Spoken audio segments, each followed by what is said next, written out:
holiday, you filthy animals. Welcome to the 321 holiday special. Of course, I am the man with the list, and I am checking it twice. My name is Zach. And along with me, I have our eggnog sommelier. He goes by Nick. Yep, that's definitely what I'm known for. For sure. And of course, we have the holiday season rolling around here, and we're going to take you back a little bit maybe on this episode, get you through some nostalgia, go through some lists, and talk a little bit about pop culture and all the things holidays. Very good, very good. I have some content prepared as well, so very fun to see where we're overlapping here or not. Yes, indeed. Whose list and where would you like to begin our holiday special? Well, absolutely. So I figured we should cover Christmas music as a topic, and I wonder if you have any. What are your feelings on Christmas music in general? Like, do you dread the Christmas season coming around, or do you have some classics or otherwise that you consider good Christmas listening? I don't really care. Like, if it's on, sure. If it's not on, I don't really care. I'm pretty ambivalent to the Christmas music. So if I had to ask you to pick a favorite Christmas song, would you have a poll? Yes. Okay. My favorite Christmas song is Christmas Drillings by the Sidemen, actually, by a YouTube group. They had a cool little Christmas challenge, and they did a grime / UK rap version of a Christmas song. Okay. It's my favorite one. In fact, it ended up on one of my Spotify playlists. I played it like 20 times or something like that. That's pretty good, yeah. I would have to say my answer is the classic all-timer Feliz Navidad. Fair enough. That one... For the culture. For La Raza, and compared to a lot of other Christmas songs, like, there's no... Like, this one's kind of a bummer with like, Oh Holy Night and some stuff where it's like kind of a downer. Feliz Navidad always gets everyone head nodding, feet tapping. And if you are of the 321 family here, we know Nick needs him some bops for the music. He prefers that higher BPMs. I do. I want it to make me feel good and want to dance. But in other Christmas music news, so I did not realize this until I did a little research on it. You have not lived in a world without the Mariah Carey Christmas song. It released in 1994. So in your entire life, it has been extant. Now, I would say this has it was a little bit of a meme like a few years ago about how prevalent this song becomes come Christmas time. I have to say, I don't know if we make it to Christmas time even for some of this to happen. That's the wild thing. Now, I might be jinxing myself because we are recording a little bit before the actual holiday here, but I haven't been Mariah'd yet this year. I think it happens more mainstream, and we don't happen to be in the mainstream space anymore, like the television. If you go out shopping, you'll hear it. If you listen to the radio, you'll hear it. Is not on my radio station. 93.3 does not do a Mariah Carey for Christmas. Yeah, hilarious just to slip it in there. No. I'm more likely to get the other, like, who was it? The 90s? Is it Nirvana? No. There's a Bare Naked Ladies Christmas album. But yes, so not in my normal... Now, I have done my best to make my excursions out into public, as you say, into the public spaces as limited as possible, as condensed. But yeah, even in the couple of shopping excursions that I've done, it is... I haven't gotten the most notorious Christmas song yet. So it's interesting. Like now, after about 30 years, her grip on the market might be slipping just a little. I don't know if that's true. I'm curious how many. I wish there was a way to tell how many plays, and Spotify will give me that answer. Probably eventually, someone will tell me how many times that song has been played through this holiday season. Oh, for just this one, yeah, there's got to be some sort of graph system or something. But that does also lead me. So Mariah Carey is a standard. You've already said that you don't really care one way or another about the other general Christmas songs. Now, this is a pretty wide-ranging tradition in the music industry to have either at least Christmas single, if not full-on Christmas album. Thought it would be a fun little game here to see if there's any groups in particular that you would want to see a Christmas album from, or if you can think of one and I will see if they have done one or not. So I know some of the obscure ones. So like Yeah. my favorite K-pop band, the Stray Kids, have just an exclusively a K-pop Christmas album. I know that for a Fantastic. fact. Wonderful. One of my other favorite groups, Outkast, is on a Christmas album, but their song is kind of Christmassy, but also not. It's called Players Ball, which has like a Christmas feel to it, but it's not about Christmas. That one's also a very fun, obscure one. I've already mentioned the Bare Naked Ladies one. Pretty not super obscure, but like kind of out there is the Christopher Lee heavy metal Christmas albums. And that is the actor who played Saruman in The Lord of the Rings. Saruman. He also had because of the low baritone of his voice, he also was very good at doing metal screams. I'm surprised that as long as the Chili Peppers been around, surprised they don't have one yet. You know what? That is a great point because, they've been around for 40 plus years. Feels like it's been 40 years. Yeah, I mean, 84 is, I think, when we officially date the beginning of them. Okay, there is a Red Hot Chili Peppers Deck the Halls bonus track off of the 1994 re-release of Out in L.A., which was a singles album off of their original, 87 release. So kind of, but I don't know if we would count that fully. I don't know if there's many people who I want to hear Christmas music, because my feels towards the Christmas music, of course, is ambivalent, but I want songs from my favorite people that I can listen to all the time, all year round. It feels weird that I'd be jamming to Christmas music in June. That is kind of always been a sticking point for me as well, of the season-dependent music.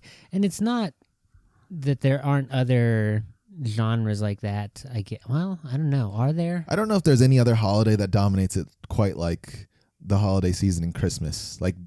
There's literally a Christmas music section. I haven't heard of any other holiday. We don't there's have no 4th of July music, Thanksgiving 4th of July music, album, Valentine's. Not really. Yeah, you can do a ballads thing that's kind of romance themed, but yeah, but you can listen to that all the time. That's true. President's Day, Arbor Day music. I was just gonna say Arbor Day.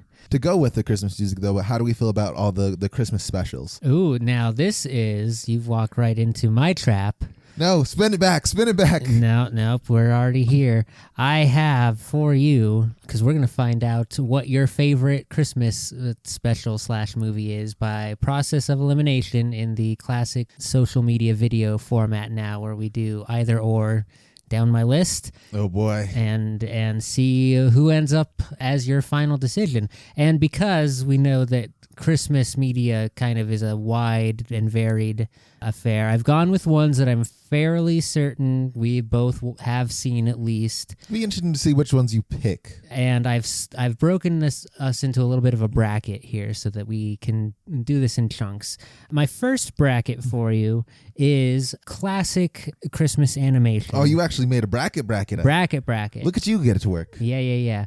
So you'll see what I mean by classic animation here. We'll start Frosty the Snowman, the 1969 animated special, versus A Charlie Brown Christmas. Charlie Brown makes me feel conflicted because I remember it's one of those things I remember it being so good as something to watch from my childhood, but I don't think they hold up nearly as well. But it's mostly a soundtrack thing. A little bit. Frosty, I watched last year, the year before. That one made me felt. It's yeah. For sure, but gotta pick one. I'm gonna take Charlie Brown then. I right. guess Frosty is probably out of the animation that I know of on the ABC Family that's probably been running since December 1st. That one is probably my least favorite one. That's fair. Charlie Brown Christmas or Rudolph the Red-Nosed Reindeer? Rudolph, 100%. Okay, without a question. Rudolph the Red-Nosed Reindeer. Love some stop-motion animation. Rudolph the Red-Nosed Reindeer or How the Grinch Stole Christmas, the 1967 original. That is tougher. What's it going to be? Ooh, I think I'm going to go Rudolph because that's not my favorite Grinch movie. Okay. That's good to know for the next part. So that is classic animation. We will now go on to what I have sort of dubbed as mainstay movies. These are Christmas movies from pre-2000s that have kind of been passed down through the generations. We will start with A Christmas Story, our family household favorite for Christmas Eve. A Christmas Story versus The Santa Claus. Which one? Which is it? Just in general, the Christmas Story, or It's very specifically Ralphie wants his BB gun, the original. None of the spin-off. We're not considering franchise, just that particular movie. just want to make sure we weren't talking about the sequel here. Just, Yeah, no, I and there's a few of them. The original versus the Tim Allen original, The Santa Claus. He who kills Santa becomes Santa. They both hold a special place in my heart. Yeah, this is a tough section of the bracket, if I'm being honest. I think that there's maybe one that I'm pretty certain you're going to have an easy time with, and the rest are kind of toughies. I think I am going to say Santa Claus only because I think I've seen A Christmas Story Many times. Too many times at this point. All right, The Santa Claus or A Muppet Christmas Carol. I'm sticking with Santa Claus here. Okay, The Santa Claus versus Home Alone. The original? The original. Santa Claus. I like two better. Much better. That's fair. The Santa Claus versus National Lampoon Christmas Vacation. I like Santa Claus better because we didn't really grow up in a National Lampoon house, at least from my knowledge. It's especially the Christmas one was not as nearly a regular one as Vegas Vacation. The Santa Claus versus Jingle All the Way. Jingle All the Way. Jingle All the Way is the winner in that bracket. Fantastic. All right, moving right along here. This is a smaller one because I don't have as many polls for this category, but I have dubbed this newer cinema, more recent entries into the Christmas pantheon. And we will start this one with A Very Harold and Kumar Christmas versus Red One. Red One. That is the Dwayne Johnson Oh, Netflix. that one. Red. Yeah. Oh, yeah. Oh, yeah. Both of these this is kind of like this one's not as tough of a bracket over here. Maybe. At It's least, a small bracket, but there's some. I think I know which. I'm gonna go Red One here. Okay. Dwayne Johnson biased for sure. Red One or Elf. Red One. I have feelings about Elf that no one else. A lot of people do not agree with. I might be with you on that one. It just didn't hit. Like I was not of the age for like folding new Christmas movies into my oeuvre at the time. Anyway, Red One versus How the Grinch Stole Christmas, the 2000 Jim Carrey affair. That one, Jim Carrey. How the Grinch Stole Christmas, coming out of the newer cinema entry, and that is sort of like the borderline. I couldn't say that the Grinch Stole Christmas one is a mainstay just yet. And then finally, my category here to round out the first round of the bracket, newer animation. This is where it's going to get a little bit tougher. Maybe. I kind of had a tough time pulling into this list because if my thinking to it had to be memorable enough that I didn't have to go look up what happened. Did this thing have a Christmas episode? What happened in it? That type of thing. So first off, we've got for you here the Polar Express or Nightmare Before Christmas. Polar Express. Polar Express or Grandma Got Run Over by a Reindeer. Polar Express. I do like me some Grandma Got Ran Over by a Reindeer. But Yeah. Polar Express is... And this one might be a little bit of a controversial inclusion in this one, but Polar Express versus 8 Crazy Nights. I like both a lot. I feel... I do have a little bit of a Adam Sandler bias growing up with you, mostly. Yep. That's your fault. But I think I am going to, for the category here, I think Polar Express wins this one. And it might, because I don't know if you have the same affinity to this franchise as I do. The Polar Express or the most horrible Xmas ever, which is the Invader Zim Christmas special. I do love Invader Zim, but when it comes to Christmas specials like that, I think Polar Express wins out there. Very interesting. Which means we can now move on to round 2 with our final 4. It's interesting because you did miss a couple that I'm surprised are not in here. Okay, well, but we can get to that after. We'll circle back after we finish the bracket here as we've constructed it. So your final 4: Rudolph the Red-Nosed Reindeer or Jingle All the Way. I think this is tough. I think I am going to go Jingle All the Way here. Classic. Jingle All the Way or How the Grinch Stole Christmas Jim Carrey edition. That's tough. That is very tough because both I love very, very much for my holiday season watching, which I don't do, but I do love to throw those in there. Mm-hmm. I think I'm going to go The Grinch here. Okay. How the Grinch Stole Christmas or Polar Express? The Grinch. Okay, that's we found it by process of elimination. Your favorite Christmas movie is How the Grinch Stole Christmas. Indeed. Which ones did I forget? Because I for sure did not feel like I got a super comprehensive list. On the new animation, we're missing the Jim Carrey, The Christmas Carol. Oh, you're right. The animated Christmas Carol. Yeah, I didn't want to include multiple versions of Christmas Carol, and I went with the Muppet one. Yeah, I like that one the best, I think. The Jim Carrey, the 3D. Yeah. It definitely made good use of the 3D effect for sure. In that is like one of the better uses of 3D that I can think of in memory. Yeah, for old school animation, one of my favorites to watch is Santa Claus Coming to Town. Okay, that's another stop motion. Stop motion. That was another one where I was going to put the disclaimer. Rudolph the Red-Nosed Reindeer is sort of the representative for the Rankin Bass, because I think if you had to pick, it is like the standard bearing one. But yeah, that is the whole library of those good stop motion. I like the Feisty Brothers one. The Misers with the Misers, yeah. That's good stuff. The other one that could be included that I also like to watch and that this household loves to watch is Jack Frost. Oh, sure. With Michael Keaton? Yes, I believe so. As the cursed snowman.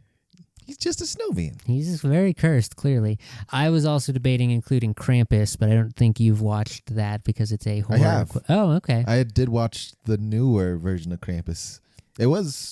It's an interesting take on it. Yeah, I mean, it's a pretty accurate take on the the actual Krampus lore, which I do love a good Dark Santa. Dark Santa takes bad kids into his bag of holding and takes you away.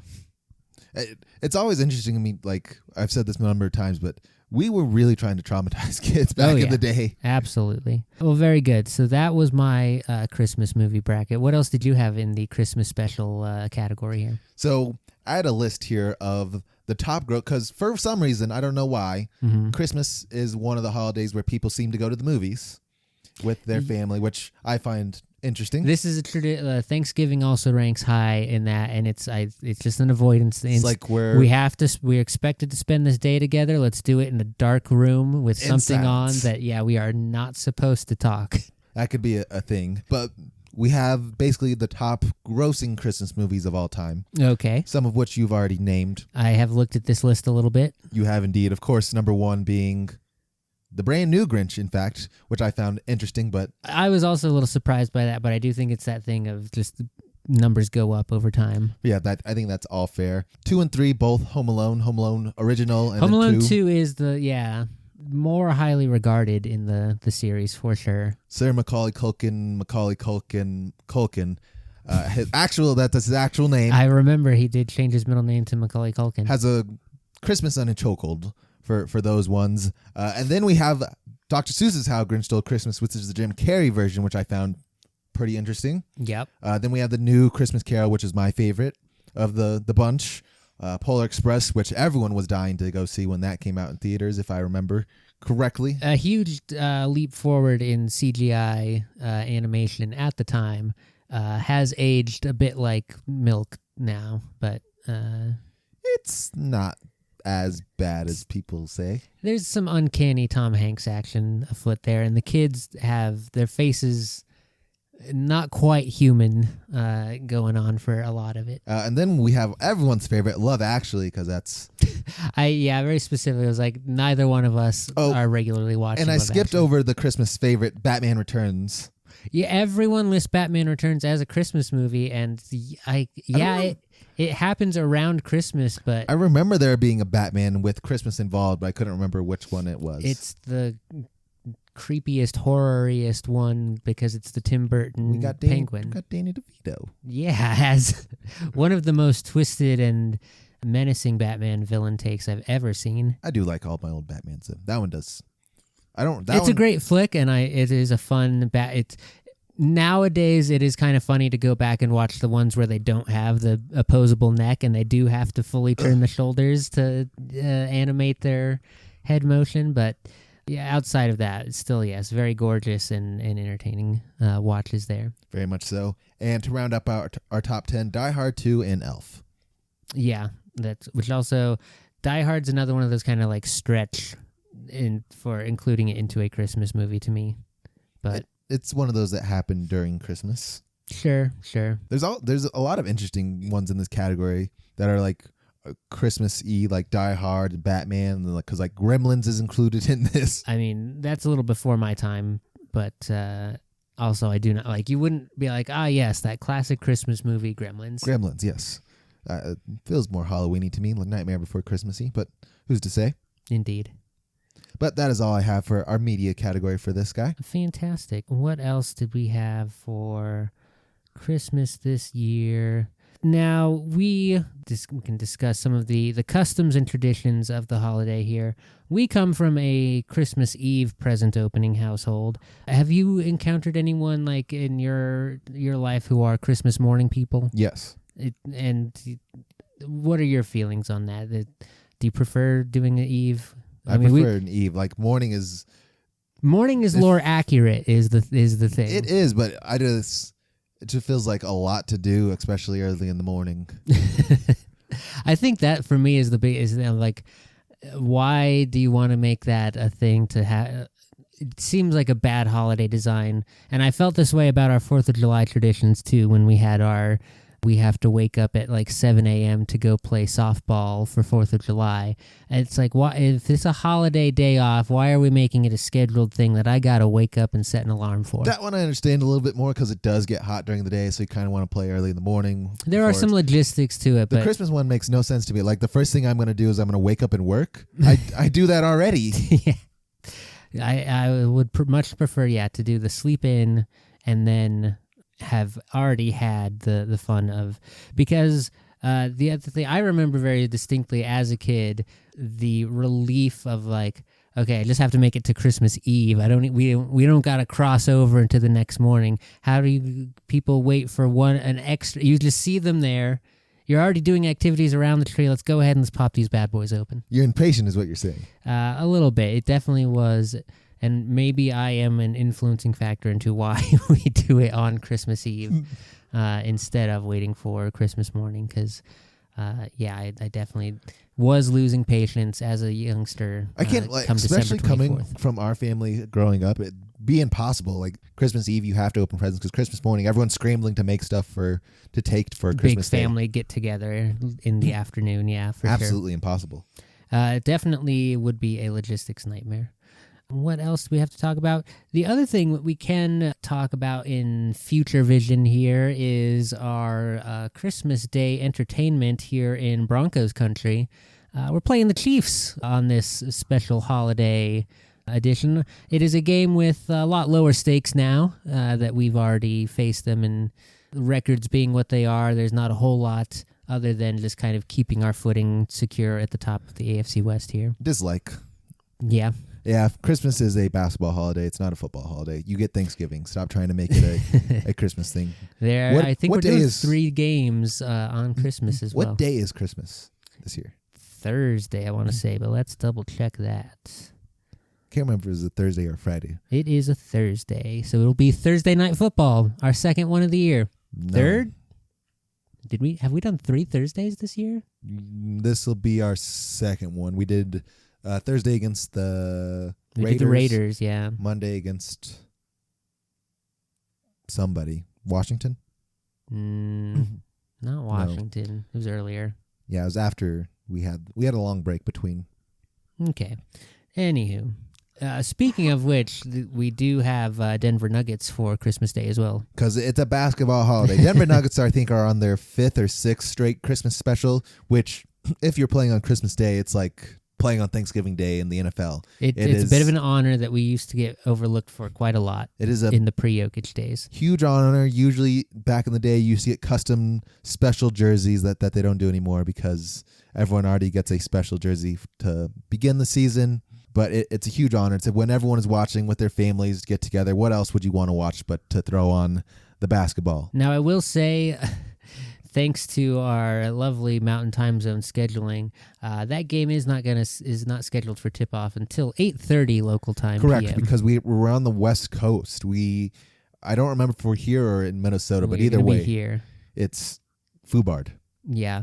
So plenty of time to take in that Broncos affair anyway, and then switch on over to the actual good Well, no, the Nuggets and Broncos are both going to be good games, but I think not a whole lot at stake other than, like I said, just kind of making sure the wheels are on right still. Christmas feels like the one holiday where we shouldn't have like any sort of sporting activity, because who has time for this?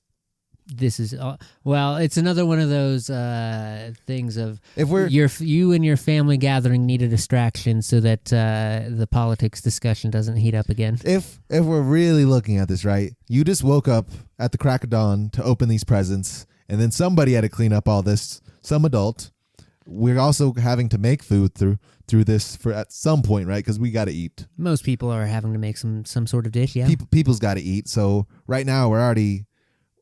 This is like the morning's toast. Your family's coming over or whatever. That's your kind of your afternoon. You guys are eating somewhere late afternoon to evening. After you're done eating, you need some sort of nap. When is there time to watch sports? Like I said, you got to have something on for the uncles and cousins to be entertained by while the actual work is getting done in the kitchen. Terrible. Yeah, a little bit, but. It's definitely one of those things where, like, the NHL knows its place. I don't think is scheduling any. They don't really have a holiday. Yeah, no, we have discussed that. They used to have the sort of winter series tradition going on, which we did get the jersey reveal today for Tampa Bay versus Boston is going to be the matchup on that.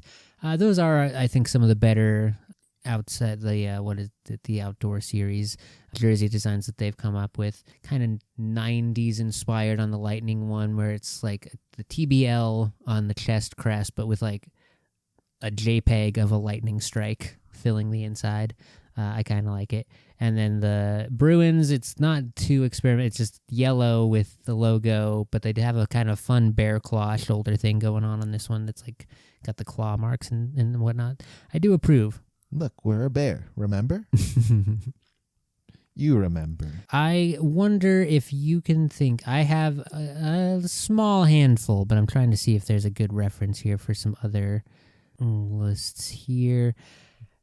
When a franchise wants to do a holiday episode and doesn't want to make it a Christmas-specific episode, sometimes, or if they just want to have their their own world has a different winter holiday, and so there it's a. I can only think of a couple who have done that. Yeah, which ones come to mind for you? Festivus from Steinfeld. Festivus, yes. Yes. And I think Invader Zim has something else in their world of sorts, if I remember correctly. Well, Invader Zim is fully like he takes over as Santa to celebrate Christmas. Thought they had another holiday. Christian Christmas. The other ones I was going to pull from. One is brand new. Has only been out for about a week and a half, maybe some change. The Worlds Beyond Number podcast in their World of Umora have released what their fictional holiday is, and it is Elfgoppen's Day, and that is a great episode, which I highly recommend fans of fun little fantasy tales go check out. It is the most recent episode on the Worlds Beyond Number public feed. I forget that one even exists. There's so many now. And then this one isn't quite as official. Well, it's official, but it is a real-world fictional holiday. The McElroy brothers have candle nights, which they celebrate in a December time frame. And it is a fun little tradition for the McElroy brothers to raise money for their local nonprofit that works to end homelessness in their local community. Good for them. Yeah, it's a very nice gesture. They have this year, in fact, gone back to a live show in their hometown for the first time in like 10 years. The last several years have all been digital events that they were forced into doing thanks to the pandemic. Thank you, pandemic. Yeah. It is strange, though, how many Christmas specials we get versus any other holiday, but I get it. It's that colonizer history. No. Sure, it's fine. Sure, it's fine. We recognize all the holidays here at 321. We sure try to. I mean, we haven't even mentioned that happy Hanukkahs, happy Kwanzas, happy winter solstices. What else gets celebrated? A winter solstice? Winter solstice is still a thing. Chris Mahana Kwanzaa. Forgot about that. I can't think of very many. There's some. Nope, they're all Christmas. They tend to be. Except for 8 Crazy Nights. That one is Hanukkah? Hanukkah, yeah. No, this list is all fictional holidays, and not all of them are winter-based. So that is less relevant to my search requests here. We love it. Yeah. But otherwise, I think that was kind of all I had prepped up for Christmas this year. Very good. Now, like I said at the start of the show, have the list and I'm checking them twice. Uh-oh. We get to go second check back down through your history, and we get to take a little. It's not really Price is Right or Family Feud type of thing, but we can take some guesses about what were the most popular toys for your Christmases as you've been going. Delightful. So take you back through time, see if you remember some of these toys and figures and video games, and we can just talk and discuss and just have a little bit of nostalgia factor for you. I love a walk down memory lane. We'll start at the bright, beautiful young age of age 5 for a young Nick. Knees weren't crackling, bones didn't hurt. So 1993. 1993. Do you know what the number one holiday toy was? In 1993, we were pre-Pokemon. I think we're still pre-Tickle Me Elmo. Yeah. To give you a hint. Okay. It is. We have already discussed something that was very influential to this product. Interesting.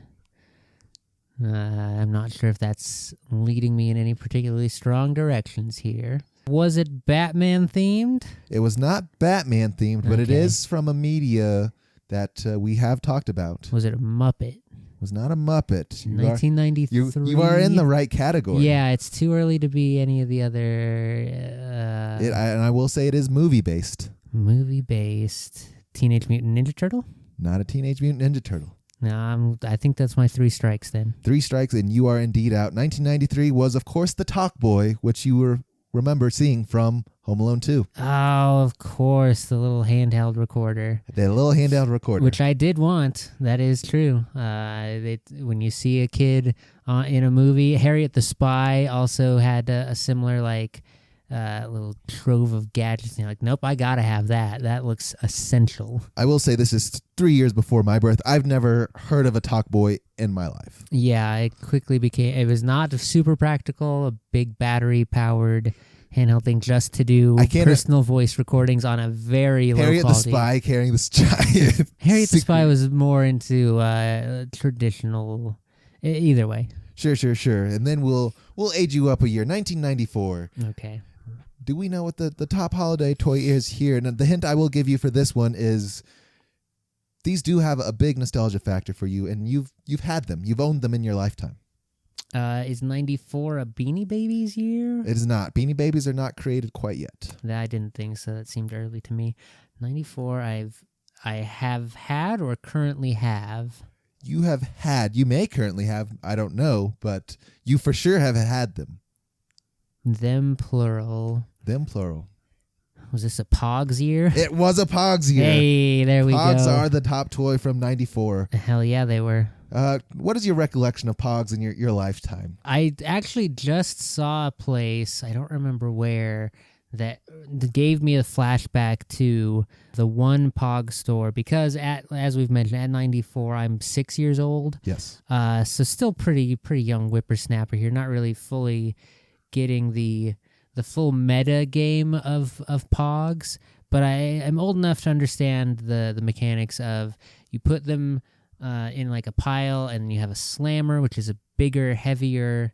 So a default Pog is just like a cardboard circle with a print or design on it of some choosing of yours, and then you have a heavier, ideally heavier, but at least thicker plastic or metal. Metal feels like it's cheating a little bit. The good ones were heavy and metal, and they would if you like had a jerk that you were playing against, because the idea is you make a pile that continually grows, and you put your thing face down, hit it with your slammer, and all of the Pogs that flip face up then go into your pile essentially, and then whoever wins the most of the pile. And if you were hardcore, you played for keeps. Yeah, that's scary. It absolutely is. When there were some very sought after like collector pogs, and again, these are just JPEG images printed on circular cutouts of cardboard. One of the biggest like commercialistic flexes of like a garbage piece of nothing product that is value only because of the like sentimental attachment to them. That's insane. Yeah. The thought of pogs and keeps and all that, like it. If you are that was the basis of a lot of recess kerfuffles was also keepsies trades and also I imagine you're playing this on some sort of like lunchroom table or whatever, and you're just banging the hell out of this with a it was not it was like a thing that at least at my Catholic school they were like, you play that outside, and then so we're just set up on like the sidewalk. On the blacktop essentially. And that's not regulation. Nothing is flipping. Nothing. Or everything is like double, triple flipping, and it's going everywhere, and it's a big mess. And like, why are all the pogs we bought you for $5 whole covered in mud and dirt and all that, and banged up all to hell? The cardboard doesn't hold up. That asshole Ricky has a metal slammer. Insane. 1995, jumping a year ahead here. 95. The hint I'll give you for this guy is this kind of started the resale market of things. This a Beanie Babies year? It is a Beanie Babies year. There we go. 95 is where they came along, they popped off, and everybody was fiending for the BB Babies. I saw a very funny post that someone had dug up a like 1998 Beanie Baby collector's book that had a projected 10-year value on them that were all like 3,000% value increases. Very funny. They're like, if you buy this for $75, and in 90s money, $75 that is expensive. A lot. Like this will resell for at least $3,000 in 2010. A lot of people went broke on that Beanie Baby bubble. Some people did try and make that their investment strategy or their retirement strategy, and that was not a good idea. No, not at all. That being said, there were still a few hits from that, like the Princess Di Beanie Babies ended up being... There's still some out there that are hold value. And like first editions, if you have them with the tag protectors on still, there's a few hard... It's all about if you find someone who's willing to pay your asking price. Is this the first toy that adults started to actually collect, would you say? It's definitely one of the biggest trends, because I think the biggest predecessor to this that I can think of would have been like the Troll dolls. That kind of went, it was always kind of acceptable to have a collection of those, but not really any other. That is definitely one of the first where it was like, this is not just a kids thing, this is everyone's buying these. Yeah, insane. Squishmallows really has a world to thank to the Beanie Babies. Squishmallows and a lot of other people owe a lot to Beanie Babies. Yeah. 1996, some say the best year. Who's to say?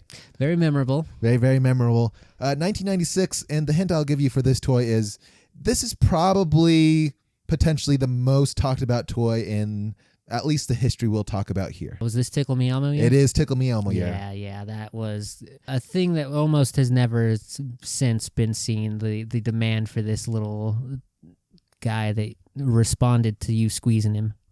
Yeah, a lot of people. This is potentially... I would say this is what may have inspired Jingle All the Way. Oh, yeah, 100%. This toy here was probably one of the first one where adults are really out there getting thirsty for blood for their children to try to grab this toy. The notorious amount of scarcity involved. This is also a kind of similar, like the movie Small Soldiers took a little bit of inspiration from this real world event, because the big box retailers would so quickly run out that this was actually a great boon for little independent toy sellers at the time who could get their hands on one, but it was very tricky to get your hands on one. Sometimes it required stuff falling off the back of a truck, like in Small Soldiers. Sometimes that just happens, you know? Yeah. You know? Absolutely. That was a wild time. I'm glad at that point. I am 8, and that's too baby of a toy for me.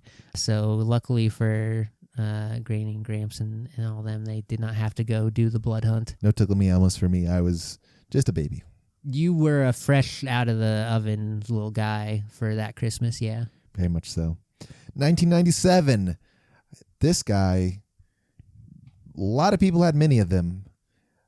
There's They lost a lot of them too as well. That is the hint I will give you. Had a lot of them, lost a lot of them. In 1997, the first thing I want to say is Nerf gun darts, but that's not really a... It is not. The other hint I'll give you is you have interacted with one of these fairly recently, in fact. Fairly recently.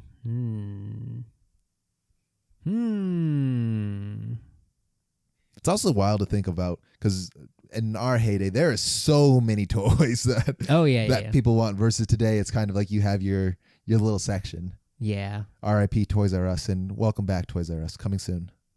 I forgot about that. I'm kind of drawing a blank on 97 here. 97, we will say, is the Tamagotchi. You're right. Yes, this is all true. That is a thing that would get lost. That would get lost, and also kids ain't feeding them little animals. No, I mean, it was definitely one of those things that was a very funny... There was the just like raw cultural demand where the kids are like, no, I need to have one. Everyone has to have one. It's the law. And then you had a bunch of kids who got it, and then were like, oh, this is what it is? No, forget that. That's garbage. Would you say it's potentially the original Pocket Monster? No, because at this point, Pokemon has been out for a couple of years. You're not wrong. But it definitely was its own separate cultural thing. I think boosted by the Pokemon wave, because Pokemon kind of kicked the doors down for like Japanese media to be widely acceptable, because like Sailor Moon, Dragon Ball predate Pokemon a little bit, but they were sneaking over, versus Pokemon kicked the door in and said, this is anime, get used to it. Here it is. Also, these little 8-bit creatures, some of them are a little scary looking. Oh, the official ones, yeah, were kind of weird, and it was a whole thing about like going to a store with a wide enough selection so you could pick the one, like the good one, the one that you wanted, because there were some, not as popular choices that would be the ones left on the store shelves at the popular places, and you go and you're like, no, not that one. No one wants that one.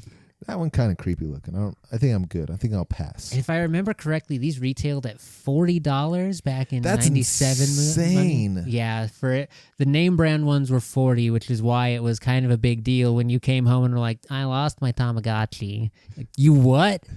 You what? That was 3 weeks of your allowance. What are you talking about? You lost. Go find it. So it'd be like losing a Labubu today. Which is also, yes, that would be bad. Which is also why the flea market version for $10 was such a good deal. What a steal! And they have a better selection. I found a bat themed knockoff Tamagotchi at the flea market that I did take care of much longer than my actual name brand Tamagotchi that I did finally get a hold of. It's nothing more sad than having to restart your Tamagotchi. It's bad, yeah. Which I did do a couple of times. God forbid that.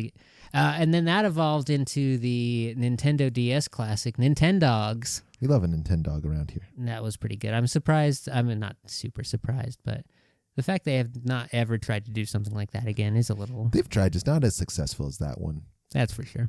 Alrighty, let's go into 98. 98, your hint is you've also had a couple of these little monsters.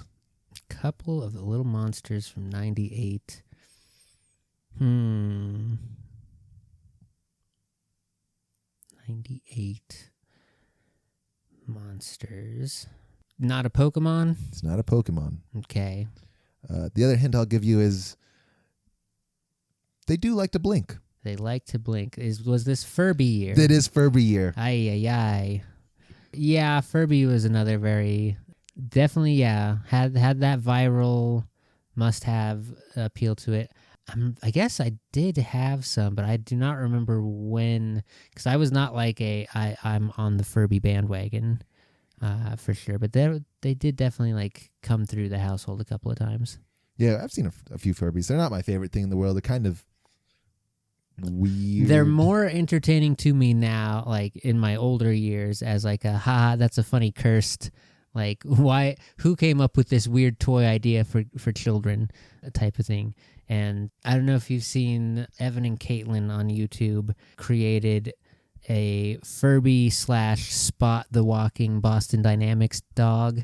hybrid with like a giraffe neck to hold the Furby head goodness. on, and then fully furred it up in the same pattern as the Furby. That's cursed. Very entertaining. It's a good watch for the holidays, for avoiding talking to your family. Or you could go watch Jingle All the Way or The Grand Shore, any of the other video that we have mentioned throughout this podcast. But the great year of 99, this one is a very memorable year for you because this is a thing that you've already guessed many a times and is something that you still hold very dear to your heart. Is this Pokemon Gold and Silver? It's Pokemon trading cards. This is where they finally start to get introduced into the U.S. very bigly, at least. Yes. Yeah, I mean, I could have sworn trading cards they were definitely out with Red and Blue, but yeah, I don't think they... When the masses decided, you know what? We've been missing out. They definitely had an upswell and whatnot after second gen came out. That does check out. Yeah, gotta love Pokemon cards. Another one of those things that was like, if you were a smaller storefront type of thing competing in the toy space, nothing brought kids in like being able to put a little sign on the window that said, "We have Pokemon cards," because that was pretty much guaranteed to sell out as soon as you got your stock in.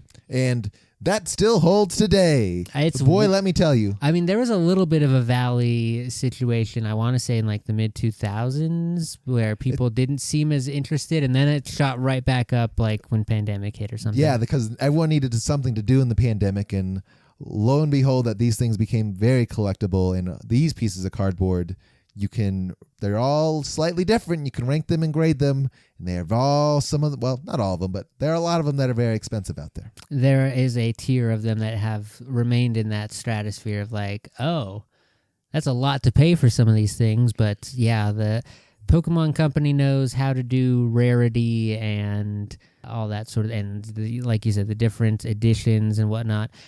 And I do think the nice thing, because there was, at one point it was largely just about collecting the cards for the card game battling system.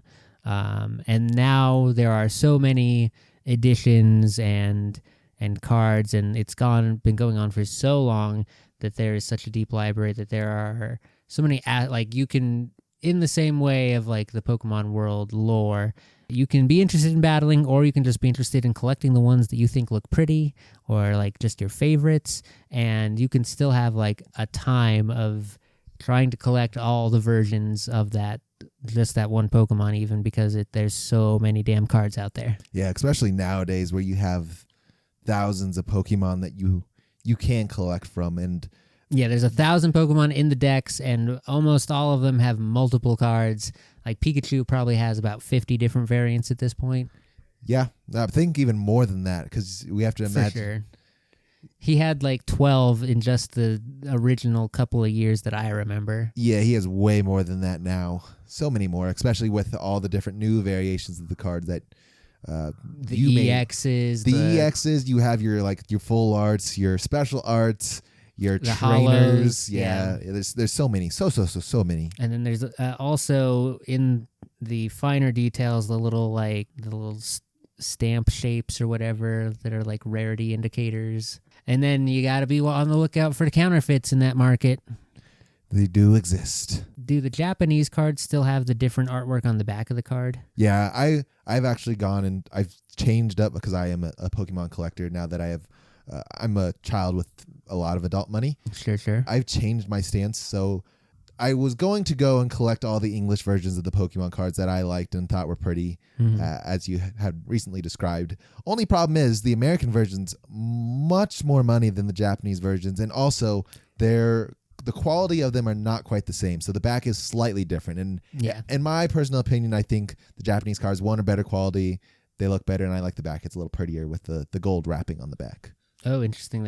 It must be a different artwork than I'm thinking of, but I do remember that being a big distinction. And yeah, it's the open Pokeball, and then it has like a gold border instead of just the solid blue border that we are so accustomed to in stateside. It's just a classier look. It feels better. Like, it just looks overall better for the presentation. Most people are not looking at the back of the card for the most part because all the businesses on the front. The display, but the actionable stuff. Out of the two, the Japanese are far superior to the American.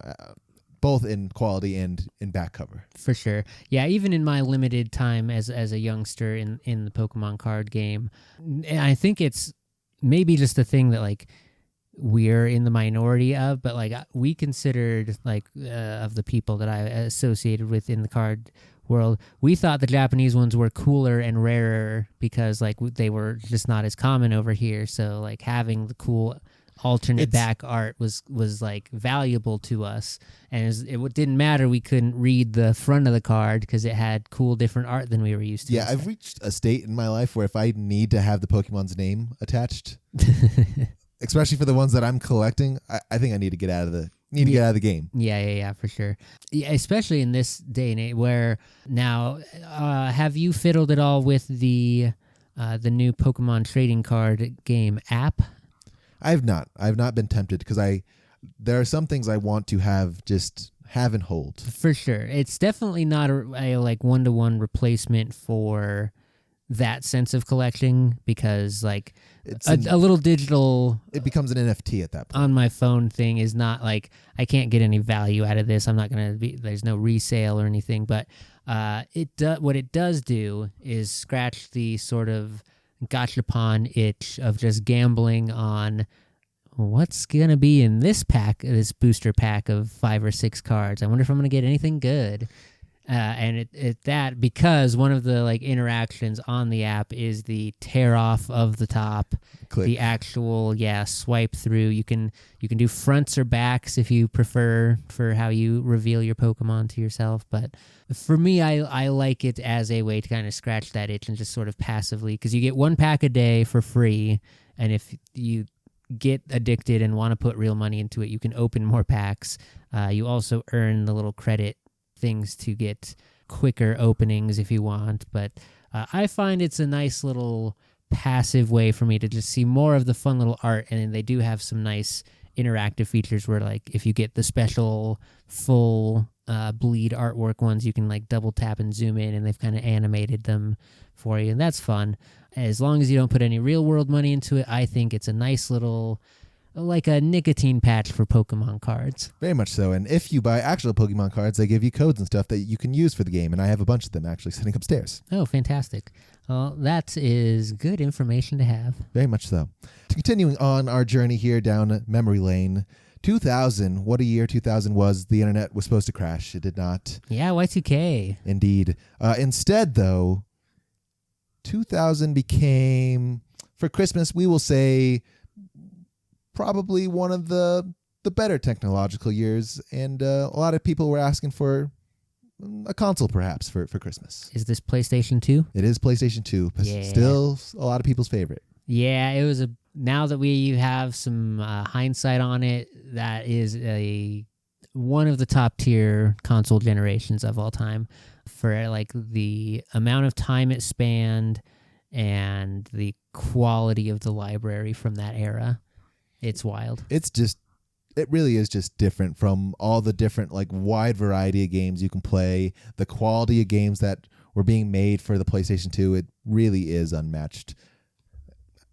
And it felt like they cared more back then, which they did. Yeah, definitely a different environment to be developing all of those things in. Do you know the funny story of how I got in very big trouble for obtaining my PS2 originally?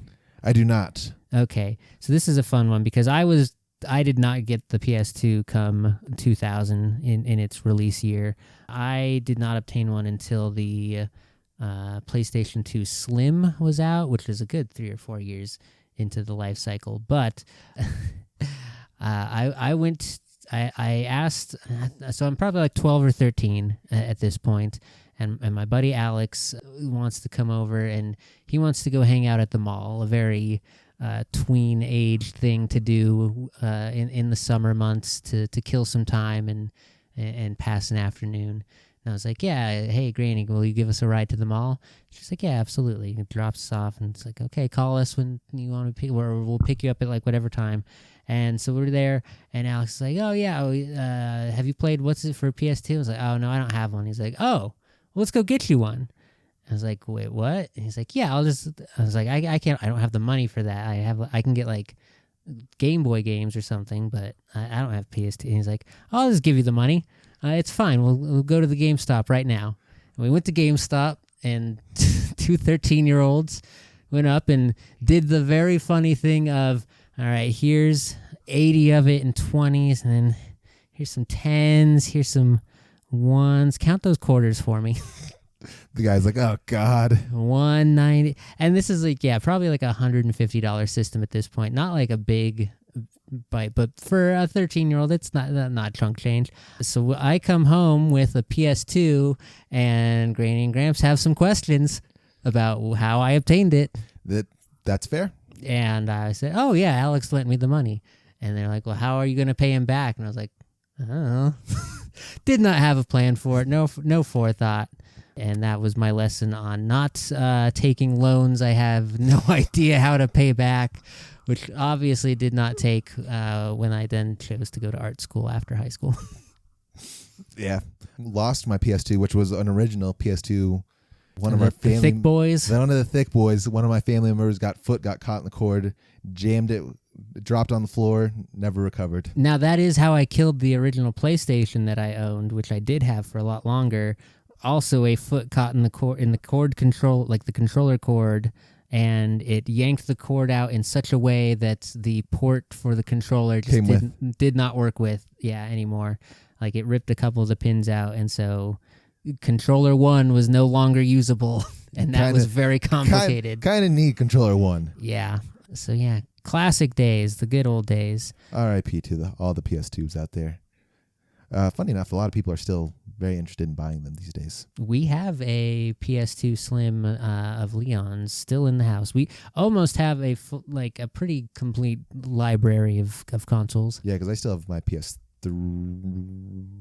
I might have my PS3 or 4 somewhere around here. I definitely have the 4. I don't think I have the 3 anymore. Yeah, I don't know if I have the 3 anymore. Anyway, stroll down memory lane. Just a couple more here through your history, because the rest of these toys I don't really care about. Okay. But still young. 2001. The hint for this one is you for sure did not have any of these. In fact, they were meant for someone else. In 2001, post PS2, the hotness coming into that year would have been... And I will say that this toy has its own fashion line, has had its own TV show, movies, things of that. Was this Bratz? It is Bratz. Okay. Yeah, we're getting into... Yeah, I'm older now, and yeah, that was for other folks. Very much so for other folks. Won't spend too much time here on Bratz because neither of us are true experts on them. They do exist out there, and we're very, very popular. That's wild to think the Bratz is that old, though. Yeah, there's a lot of old ones sort of lying around there that you kind of forget. That's very strange to think of, like the generation of kids who think of Bratz as an old toy company. Bratz graduated college. This is true. Yeah. They're a year out. They're in their entry job. Bratz, the adult years. How kind they must have been. Very good. Yeah, at least for the people of my age and whatnot, still kind of popular. I mean, they definitely had a resurgence, like in the fashion and sort of lifestyle branding there that kept them relevant for sure. Because Monster High sort of took over some of their wind out of the sails in that part of the market. Yeah. Also, the Bratz are one of the few who have been remodeled a bunch of different times to get the kids back into. Which, I mean, if you're gonna keep the brand name around, you do have to do something to appeal to different generations. Because you can't keep.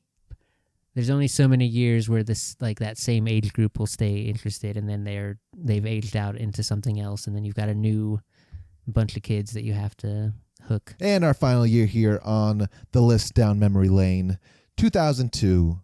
This, and the hint for this guy is this is another collector's item. You may or may not have had them.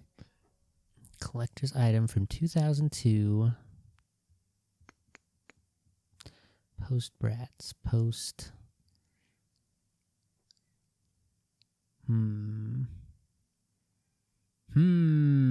Also, very Japanese inspired, if not straight from Japan themselves. had TV shows. Are we talking Yu-Gi-Oh? Not talking Yu-Gi-Oh. Yu-Gi-Oh's a little older than that. There's not a lot of Yu-Gi-Oh love around. They kind of got stuck behind Pokemon. And it never, took that top spot. I do love me some Yu-Gi-Oh, so shout out to you, Yu-Gi-Oh. But it's not that. Okay. You are in a close catch. You're close there. Digimon's older than this. Digimon is older than that because that's just knockoff Pokemon. Yeah. 2002 era, we're talking about... I assume this is a franchise. It is. Still around today. And they are kind of getting a lot of notoriety from people my age or younger for the most-ish part. I'm pretty sure they're still running tournaments, in fact.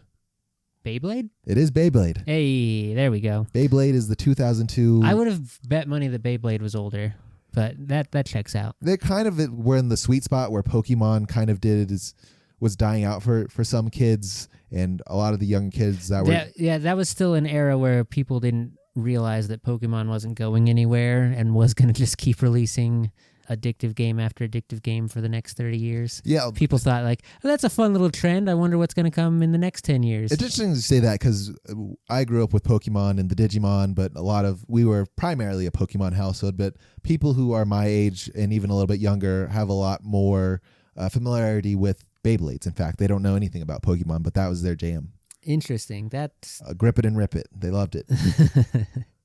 I mean, that does check out. That is definitely had that same element of like, this is a toy to bring to school and do the competitive battling with your peers. Just older pogs. Play for keeps. Very much, and a very smart marketing decision to make them more big and plasticky and durable, so you can charge more for them. Yeah, funny enough, the ones that I think even today when you do like the tournaments and stuff, they have metal ones. Oh, for sure. And there's even a whole, I know that there are a lot of interesting regulations on like the pull string material and like the tooth count and all that. There's options on whether you want a faster release or a tighter pull, or there's a lot of funny specifics to get into on Very it. much. And they're all different like variations. They do some different things and... it's a very good, like, I am a little sad I was kind of aging out of that market, because I definitely, were I like 5 years younger, probably would have been very much into Beyblades. Yeah, the youth loves them some Beyblades. But that is our walk down memory lane. Is there anything else you want to talk about in our holiday-related special here? We've gone through all of our favorite medias and talked about all the good nostalgia that you can see on TV, what you're hearing in the malls. Not Mariah Carey, apparently. I think, the Queen is being taken down. And oh boy, imagine if in between now and 2029 for the sequel, we get a K-pop Demon Hunters Christmas album. We're not going to get an album. We're going to get a full movie because Netflix loves some movie. We know that they're going to do a sequel movie, but I don't know if you're going to get a whole Christmas animation in. But you can get some songs done before that. Imagine, though. Christmas special. Yeah, I think that's everything I had for Christmas talk this year. Then unlike those Christmas gifts, why don't you wrap us up? Wait, you are supposed to wrap up the Christmas. Anyway, thank you everyone for joining us on our holiday special episode here of 321 Presents. Again, wish you a Merry Festivus, a Happy Candle Nights, a joyous Elfgoppins Day, any of the other holidays, fictitious or otherwise, that you and yours are celebrating. And we will see you on our next. It will also be a special edition episode after this one. We'll be ringing in the new year. Yeah, that's weird. I forgot how... It's going to be back to back. Forgot how close we were to the holidays. It's strange. It's very strange. So yeah, we'll be looking forward to doing a end of year show for you on our next go round here. And until then, catch us for all the other episodes and content that we make here at 321 Presents on our website, 321 Pods, or on YouTube or TikTok at 321 Pods. And with that, wishing you and yours a very merry holiday season. I have been, the eggnog sommelier? Yes. more nutmeg you need. That's the secret to an excellent eggnog. And that is my tip for your holidays. And I've been Nick. And our list checker, did we check it both times? We did check it. We went down to a lot of lists today. We sure did. Very good then. And that has been Zach. Thank you very much. See you guys next week. Make sure to give those people who have birthdays on Christmas birthday presents too. No doubling up here. This is true. Respect the two different occasions. And Feliz Navidad. Adios.